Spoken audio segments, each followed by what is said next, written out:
E vice-versa também, tá? Se a esposa começar a duvidar do marido, pensando, ele está voltando muito tarde para casa, o que ele anda fazendo? Talvez esteja tendo um caso com alguma outra mulher, ela pensa, né? Ele acabará realmente se apaixonando por outro. Porque ela fica pensando o tempo inteiro nisso. Ok?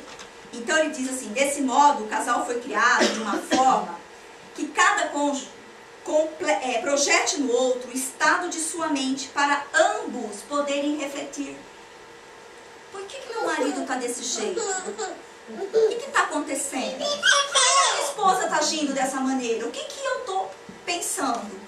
Ambos refletir. Isso é verdade. Né? Então é isso que a gente fala. Porque somos só, basta pensar. Né? Então, nossa, quanto tempo eu tenho? Então a Alinha falou que não tem. Acho que não tem mais nenhum slide não, né?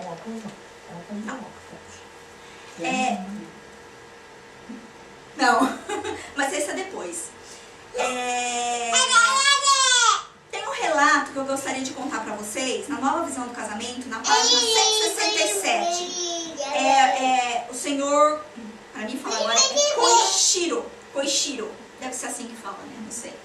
Então diz que esse senhor Koichiro, preletor da Seichonoye, ele trabalhou na sede central do Japão.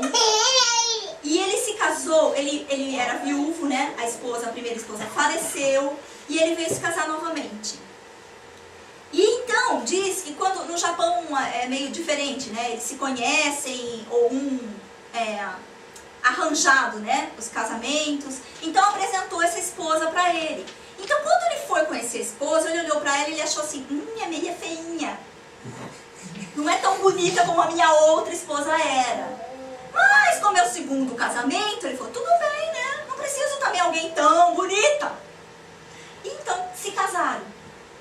E diz que eles ficaram 13 anos casados sem arrumar filho. Não conseguiam engravidar. Então ele diz assim, que como marido e mulher são um só, e a hora que ele pensou isso dela, ela sentiu isso. Não sou muito bonitinha, né? Sou feinha. Então ela sentiu uma certa antipatia pelo marido. E criou então uma certa desarmonia entre os dois. Sabe quando não briga, sempre briguinha, aquela desarmonia dentro da casa. E falou então que era assim. E ela, como ele era da Seichonoye, ele queria que ela acompanhasse ele. E como tinha desarmonia, ela falava, não vou, só pra cutucar o marido, né? Preletor, tudo. E disse assim, que ele fazia reuniões na casa dele. E ela então não participava. Ficava na sala do lado, né? Escutando. E às vezes quando ele falava alguma coisa, ela achava, partia da sala, até dava aquelas risadinhas de deboche, sabe? Mentira. E ela falou pra ele assim um dia, você só fala mentira.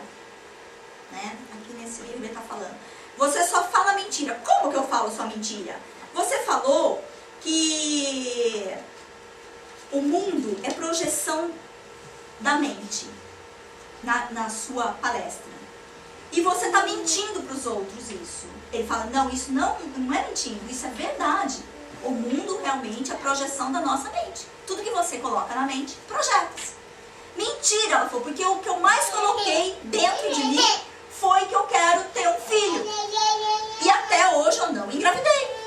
Então se você realmente é preletor e consegue fazer curas milagrosas, que nem as pessoas vêm na sua palestra e todo mundo se harmoniza e sai de lá até cura de câncer, então eu quero ficar grávida.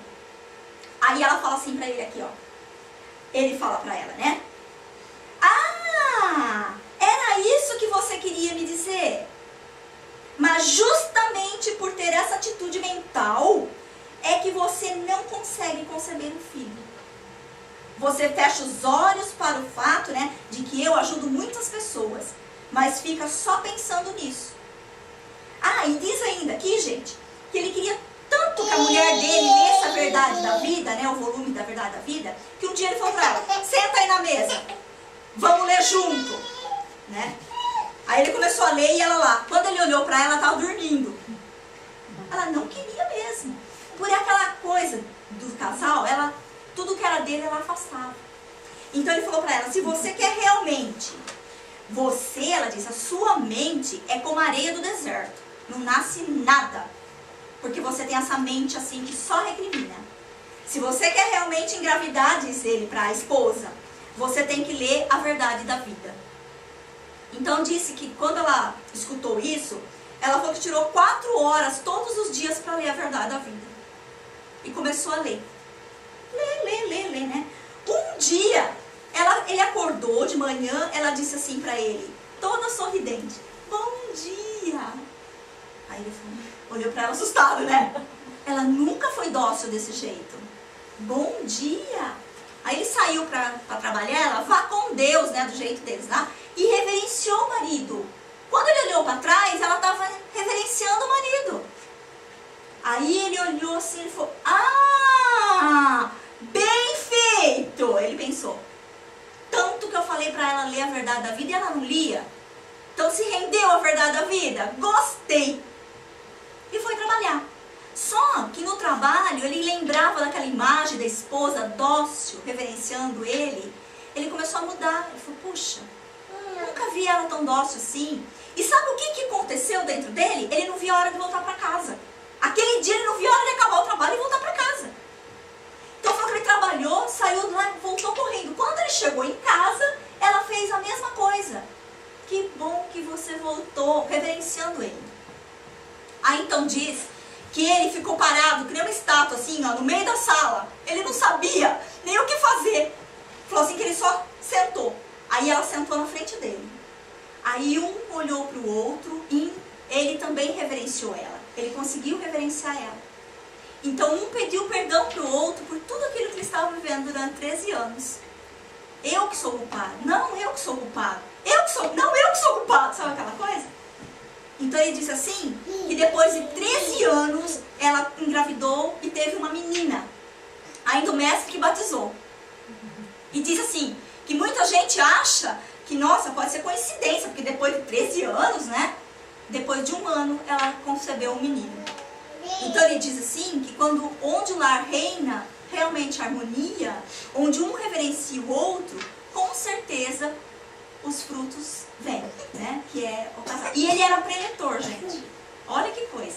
Então falta o quê, na realidade? Um dá o braço a torcer. Né? Não espere do outro. Né? A gente sempre fala na Seichonoye, não espere o outro. Faça você primeiro. Né? Dê primeiro passo. É a coisa mais legal quando um dá o primeiro passo. Eu não vou fazer porque ele não faz. Eu não vou pedir desculpa porque ele não pediu. Eu não vou reverenciar porque ele não reverencia. Eu não vou agradecer porque ele não agradece. Então, realmente, quando a gente dá esse braço a torcer e a gente começa a reverenciar, um quer fazer a felicidade do outro. Aí um fala, não, eu que sou o padre, não, eu que sou o padre, me perdoa. E vira aquela troca de elogios daí. Elogios de verdade. Que coisa mais linda, né? Então, mais um, por favor. Segredos, então, para uma vida harmoniosa e o sucesso na vida conjugal. Né?